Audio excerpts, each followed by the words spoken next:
Hello everyone, I am नवीन कुमार।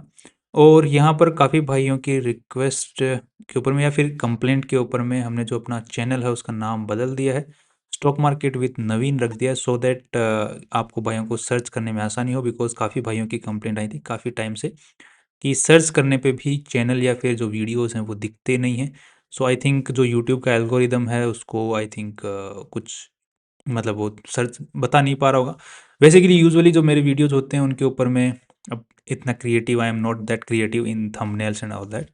सो उसकी वजह से जो ऊपर की तरफ में वीडियो होना चाहिए वो नहीं हो पाता है, बट स्टिल हम थोड़ी सी कोशिश कर लेते हैं नाम चेंज करने की वजह से अगर कुछ असर आए तो दैट्स गुड। तो हमने थोड़ा नाम चेंज कर दिया, EFTI वेल्थ से स्टॉक मार्केट विद नवीन कर दिया है, सो दैट सर्च करने में आसान हो, राइट। एंड नेक्स्ट जो आज के दिन हम जो बात करने वाले हैं, एक कंपनी, इसका नाम है सुदीप फार्मा लिमिटेड। इसका जो IPO है वो 21 नवंबर से 25 नवंबर के बीच में खुलने वाला है। 593 का इन्होंने जो है अपर बैंड सेट किया है। 895 करोड़ ये कंपनी टोटल उठाना चाह रही है, जिसमें से 800 करोड़ रुपए जो है कंपनी के प्रमोटर्स की जेब में जा रहे हैं, बाकी 95 करोड़ जो है कंपनी के पास में जा रहे हैं। नेक्स्ट यहाँ पर देखने को मिल रहा है कि 76% मालिकाना हक आफ्टर दी IPO कंपनी का जो प्रमोटर्स हैं उनके पास में स्टिल रह जाने वाला। दैट मीन्स कि प्रमोटर्स को सिर्फ कंपनी को लिस्ट कराने में मतलब है। और आज के दिन जो मार्केट है बहुत अच्छी वैल्यू दे रहा है। कोई भी कंपनी कुछ भी मतलब अगर कमा रही है या फिर कुछ ग्राउंड पर कर रही है काम, तो मार्केट उनको बहुत अच्छी वैल्यू आज के दिन दे रहा है।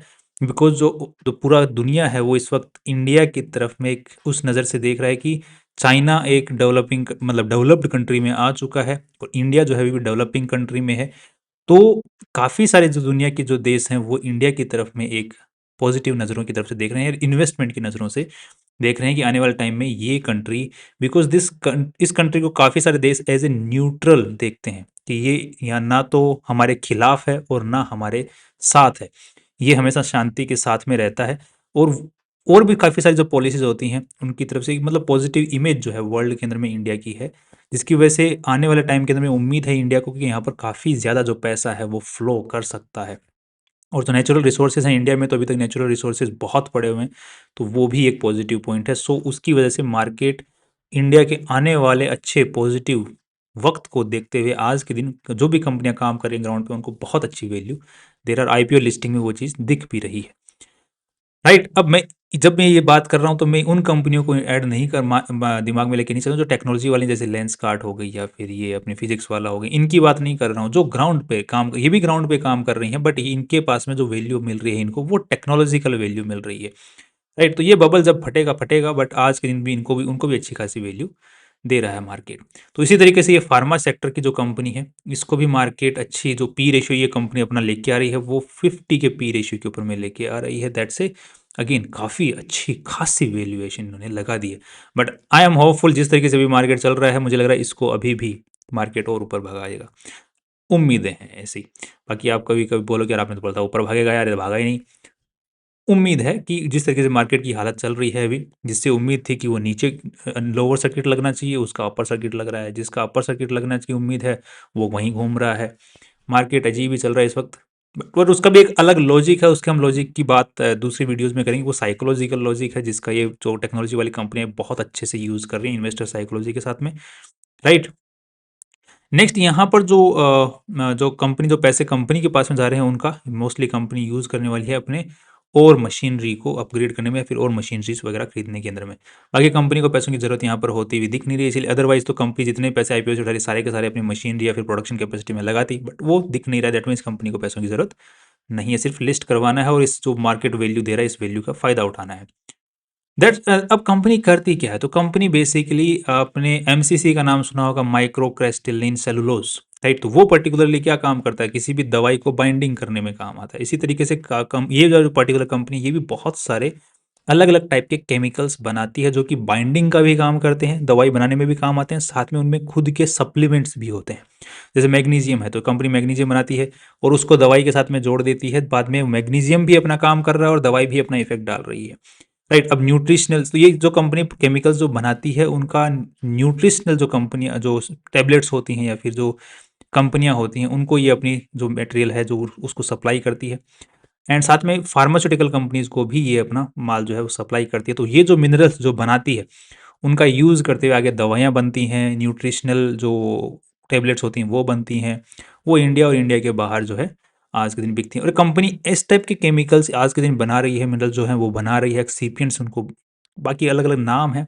आप भी सीधी-सी बात इतनी समझ लो कि केमिकल ऐसा बना रही है जो कि आज के दिन इंडिया में दूसरी कोई लिस्टेड कंपनी जो है बेसिकली इस टाइप के ये जो केमिकल्स हैं वो बहुत ही रेयरली कुछ कंपनियां ही बना रही हैं।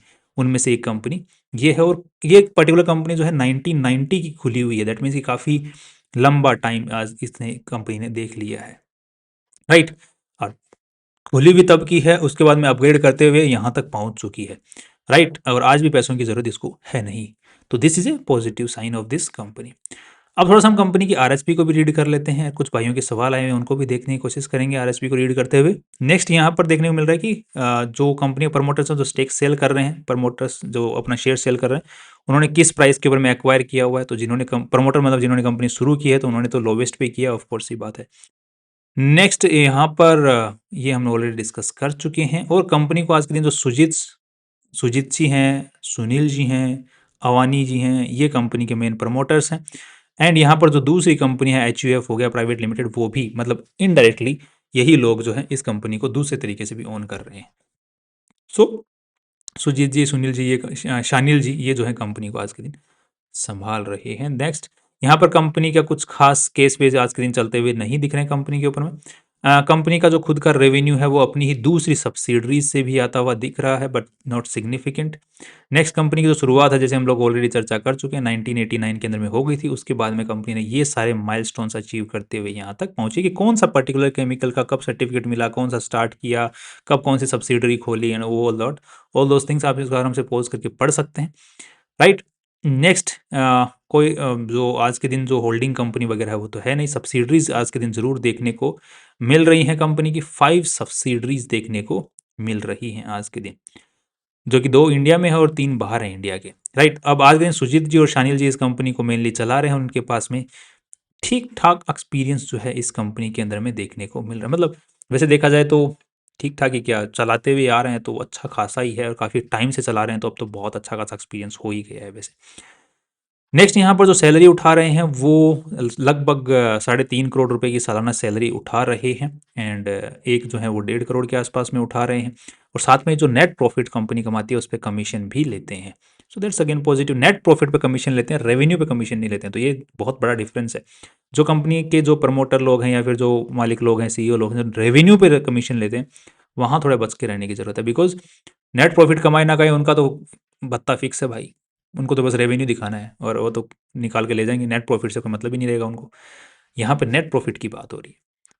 नेक्स्ट यहाँ पर कंपनी जो लोगोज वगैरह है काफ़ी कंपनी ने अपने नाम पे रजिस्टर करवा रखे हैं, दैट्स नाइस। और 740 एम्प्लॉयज आज के दिन काम कर रहे हैं। एंड नेक्स्ट जो कंपनी प्रॉपर्टीज यूज करती है वो या तो लॉन्ग टर्म के लीज के ऊपर में कंपनी के पास में, या फिर खुद ओन कर रही है। Those are the good things about this, again about this company, because अच्छे खासे टाइम से चलती हुई आ रही है, और उसमें ऑन करना और बाद में अच्छे खासे टाइम से लीज के ऊपर में, लॉन्ग टर्म के लीज के ऊपर में ले लेना, दैट्स ए पॉजिटिव थिंग कि वो लॉन्ग टर्म कमिटमेंट कंपनी का दिखाता है। That's nice. नेक्स्ट आज के दिन कंपनी का जो रॉ मटेरियल कंजम्पशन है वो लगभग 46% के आसपास में है, बट वो 40 से 50 के बीच में घूमता है। That's again nice. That means कि रॉ मटेरियल भी कंपनी आराम से ले रही है, कोई दिक्कत वहाँ पे मतलब रेवेन्यू पे कुछ ज़्यादा असर, नेट प्रॉफिट बीच में जो है अच्छा खासा कमा ले पा रही है। और कभी अच्छी किस्मत रही, जैसे वहाँ पे हमने देखा 33-36% भी कंपनी का रॉ मटेरियल रहा है। That's again nice. उस वक्त में अच्छा नेट प्रॉफिट भी बचता है। कंपनी जिन बिजनेसेस के साथ में काम करती है, राइट, जिनको अपना मिनरल्स केमिकल्स वगैरह बेचती है, तो उनके पास साथ में इनका बहुत ही लॉन्ग टर्म आज के दिन जो है वो बिजनेस आ रहा है। दैट्स, और वो भी इंक्रीजिंग ऑर्डर में, या दैट मीन्स कि कस्टमर एक बार आ गया वो टिक रहा है इनके पास में। That's nice. कम अब ये और प्रोडक्शन फैसिलिटी पे काम क्यों नहीं कर रही? बिकॉज इनके पास में ऑलरेडी अच्छी खासी प्रोडक्शन कैपेसिटी पड़ी हुई है। यहाँ पर आप लोग अगर देख पा रहे हैं तो यहाँ पर अच्छी खासी प्रोडक्शन कैपेसिटी पड़ी हुई है, और ऑलरेडी ये जो है, ये वाली जो फैसिलिटी है, फैसिलिटी नंबर 4, राइट, इसके ऊपर तो अभी स्टार्ट ही हुई है। दैट मीन्स ये धीरे धीरे एक्सपेंशन पे भी काम कर रहे हैं, और अभी इनको पैसों की खास लोगों से उठाने की जरूरत थी नहीं, बट उठा ली। ठीक है, वैल्यू मार्केट दे रहा है तो उठा ली। ये केमिकल्स हैं जो कि कौन सी पर्टिकुलर फैक्ट्री कौन से पर्टिकुलर केमिकल्स बनाती है उसको आप लोग यहाँ पर देख सकते हैं। एंड काफ़ी टाइम से बनाती हुई आ रही है इनको, और कौन सा पर्टिकुलर केमिकल इन्होंने कौन से साल में शुरू किया उसकी भी आप लोग इन्फॉर्मेशन पढ़ सकते हैं। आज के दिन इंडिया में भी इनका अच्छा आधा के आसपास माल तो इंडिया में बिक जाता है, और उससे ज़्यादा और तो 60% के आसपास में वो इंडिया के बाहर बिकता है, अमेरिका में भी बिकता है, राइट। तो वो ट्रंप के जो टैरिफ्स हैं उनका असर कंपनी पे पड़ रहा है, बट इतना नहीं पड़ रहा बिकॉज इतना ज़्यादा रेवेन्यू अमेरिका से इनका नहीं आ रहा है। That's nice. अगेन नेक्स्ट, ये कंपनी के क्लाइंट्स हैं, जिनको आप लोग देख सकते हैं, और बहुत अच्छे खासे नाम यहाँ पर आपको आज के दिन देखने को मिल रहे हैं। That's again okay, right. अब कंपनी का जो मोस्टली रेवेन्यू आ रहा है वो जो न्यूट्रिस्टिकल जो कंपनियां हैं या फिर फार्मास्यूटिकल जो कंपनियां हैं उनसे सबसे ज़्यादा रेवेन्यू आज के दिन, बिकॉज उन्हीं को कंपनी केमिकल अपना बेचती है, मिनरल्स वगैरह बेचती है, और जो इंग्रेडिएंट्स हैं दूसरे जो तरीके हैं स्पेशलिटी इंग्रेडिएंट्स जो कि अलग टाइप के जो इंग्रेडिएंट्स हैं वो उनसे भी कंपनी आज के दिन कमाई कर रही है। मेनली अपना यहाँ पर फोकस है। नेक्स्ट, अब थोड़ा-सा देख लेते हैं कंपनी को कंपैरिज़न करने से पहले एक बार एक चीज़ ज़रूर देखना है, बैलेंस शीट में कितना पैसा आज के दिन लगा हुआ है। तो यहाँ पर देखने को मिल रहा है कि इस पूरी कंपनी में 922 सीआर आज के दिन लगे हुए हैं, राइट। एंड उसमें से इन्वेस्टर्स का जो पैसा है जो अभी तक कंपनी ने कमा-कमा के इकट्ठा किया है वो 693 करोड़, दैट मीन्स कि 700 करोड़ रुपए कंपनी ने खुद की तरफ से लगा रखे हैं, राइट। सो जिसको हम बोलते हैं नेटवर्थ, बट नेटवर्थ इस पे डिपेंड नहीं करेगी बिकॉज कंपनी काफ़ी टाइम से काम कर रही है। दैट मीन्स कि कंपनी की नेटवर्थ जो कागज़ों में है उसके मुकाबले बहुत ज़्यादा एक्चुअली में बाहर होगी, उससे हमको दो राय नहीं है, क्योंकि बहुत पुरानी चलती हुई आ रही है और अब तक इकट्ठा करते करते यहाँ तक पहुँची है। तो दैट्स उसकी वजह से कंपनी की नेटवर्थ जो कागज़ों में है उसके मुकाबले ज़्यादा ही होने की उम्मीदें हैं। नेक्स्ट, इसके अलावा लोन वोन ज़्यादा कुछ खास है नहीं, और कंपनी का अगर रेवेन्यूज़ की बात करते हैं तो यहाँ पर रेवेन्यूज़ आर कंटिन्यूअसली इंक्रीजिंग, और ठीक ठाक लेवल पर इंक्रीज कर रहे हैं। कुछ खास इंक्रीज भी नहीं है बट कुछ खास डिक्रीज भी नहीं, तो 10% का रेवेन्यू इंक्रीज यहाँ पर देखने को मिल रहा है। और इस साल भी 52, तो इस साल भी कुछ खास इंक्रीज की उम्मीद नहीं है, 10% भी नहीं है, 5% के आसपास में हम एक्सपेक्ट कर सकते हैं इस साल रेवेन्यू में इंक्रीज आए।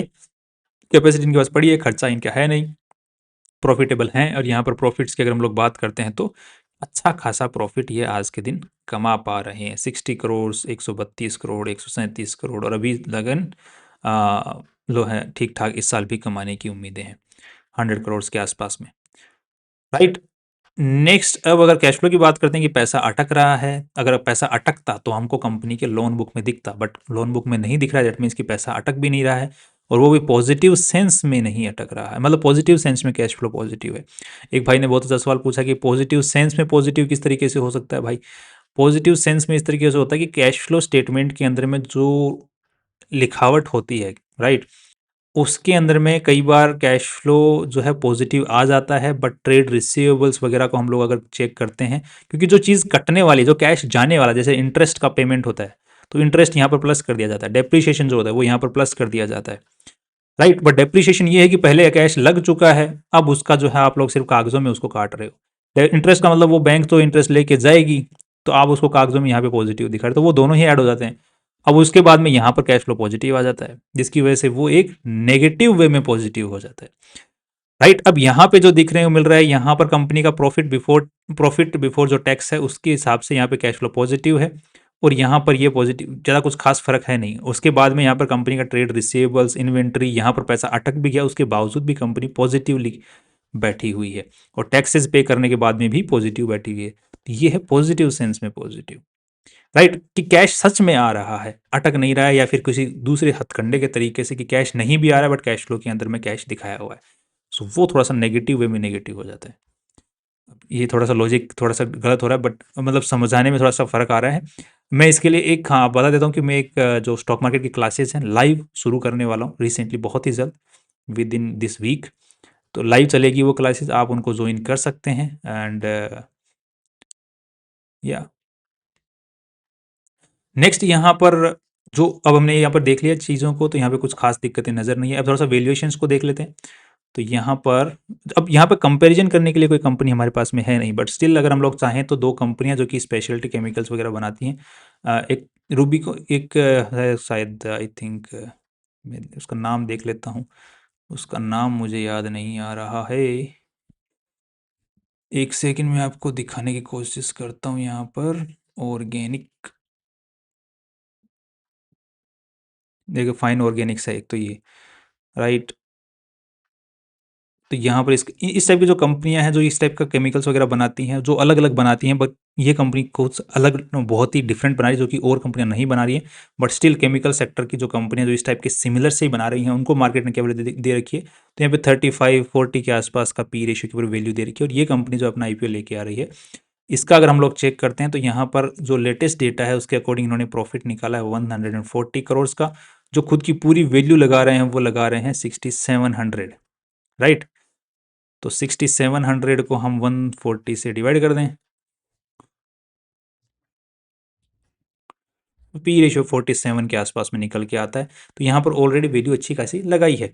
But the point is again, एक कंपनी अभी थोड़े दिन पहले आई थी जिसका नाम था रूबिकॉन रिसर्च, जो कि ये वाले प्रोडक्ट्स तो नहीं बनाती है बट फार्मास्यूटिकल सेक्टर के अंदर में ही काम करती है, राइट। तो वो जो कंपनी है उसका पी रेशियो ऑलरेडी हाई आया था और मार्केट ने उसको खुलने के बाद में भी उसको 75% के ऊपर में पहुंचा दिया, मतलब वो 50 के पी पे आई थी और 75 पे पी पे पहुंचा। दैट मीन्स कि उसको और भी ऊपर मार्केट लेके गया आफ्टर दी आईपीओ। तो इससे भी उम्मीद है कि इसको अच्छी खासी वैल्यू ऑलरेडी इन्होंने लगाई है। बट अगेन वो जो भी आईपीओ खुल रहा है आज के दिन बहुत ऊपर भयंकर तरीके से चल रहा है। तो एक आईपीओ स्ट्रैटेजी इस टाइप के आईपीओ इस टाइप की कंपनी से झेलने के लिए हमने एक आईपीओ स्ट्रैटेजी बनाई हुई है, उसको आप फॉलो कर सकते हैं। उसका लिंक मैंने डिस्क्रिप्शन में दे रखा है, आप उसको फॉलो कर सकते हैं, राइट। तो अभी जितने भी आईपीओ आ रहे हैं उनके अंदर में अगर आपने उस स्ट्रेटजी को फॉलो किया है तो आपने ठीक ठाक पैसा आईपीओ खुलने के बाद में भी बनाया है। अगर नहीं किया है तो आपको देखना चाहिए उसको, एक बार स्ट्रेटजी को समझ लो, बिकॉज वो 6 मंथ्स के लिए ही है सिर्फ आईपीओ जो नया नया लिस्ट होता है उसके लिए। नेक्स्ट अब सो कंपेरेटिवली देखा जाए तो महंगा तो है बट ऊपर जाने की उम्मीदें हैं। और दूसरा एक चीज़ और कि मैं इसको देख लेते हैं कि इसमें हवा किस तरफ बनाई जाए, दैट मीन्स कि अभी जीएमपी किस तरफ चल रहा है। तो जीएमपी को अगर हम लोग चेक करते हैं तो वो भी अगेन 20% पॉजिटिव की साइड में, दैट मीन्स कि हवा भी ठीक ठाक ही बनाने की कोशिश की जा रही है। बट आईपीओ स्ट्रेटेजी को स्ट्रिक्टली फॉलो करें, साथ में ही जो अभी रिसेंटली आईपीओ हैं उनको देखते हुए हवा थोड़ी ठीक है और थोड़ा सा कॉन्फिडेंस भी आ रहा है कि ऊपर जा सकता है। साथ में कंपनी काफ़ी पुरानी है, चलती हुई आ रही है, कंपनी को पैसों की जरूरत है नहीं, स्टिल लिस्ट करवाने के लिए लेके आ रहे हैं, थोड़ा सा क्रेडिबिलिटी मार्केट में बढ़ाने के लिए ले आ रहे हैं, तो वो भी पॉजिटिव पॉइंट्स हैं। प्रमोटर्स अच्छे खासे एक्सपीरियंसड हैं, काफ़ी टाइम से चलते हुए आ रहे हैं, चलाते हुए आ रहे हैं। कंपनी ऐसे केमिकल्स बनाती है जो कि अच्छे खासे मतलब मार्केट में कोई और नहीं बना रहा है और पॉजिटिव सेंस में चल रही है, कैपेसिटी इनके पास अच्छी खासी पड़ी हुई है, राइट। तो आई थिंक इसको वैल्यू मार्केट देनी चाहिए और 7,000 करोड़ के आसपास का आईपीओ आ रहा है। सो आई थिंक मार्केट इनको वैल्यू दे सकता है। So I am positive on this company on the longer run, shorter run and in the listing gain. But IPO strategy listing के बाद में आईपीओ स्ट्रेटजी को फॉलो करें। तो अगर आईपीओ स्ट्रेटजी बोल रही है अभी सेल कर दो निकल जाओ तो निकल जाओ, राइट। बाकी लॉन्ग टर्म के हिसाब से अगर आपको होल्ड करके रखना है तो ध्यान रखिए उसका एक अलग स्ट्रैटेजी है, उसके लिए मैंने एक अलग से शीट बनाई हुई है, उसके बारे में हम लोग डिस्कस करेंगे अपने जो क्लासेस होने वाली हैं स्टॉक मार्केट की, जिसमें हम risk diversification and all that we will discuss और द सोन में हम डिस्कस करेंगे उसके बारे में कि किस तरीके से पोर्टफोलियो बनाना होता है। That's all from my side. कल फिर मिलते हैं फाइनली सी यू टुमारो।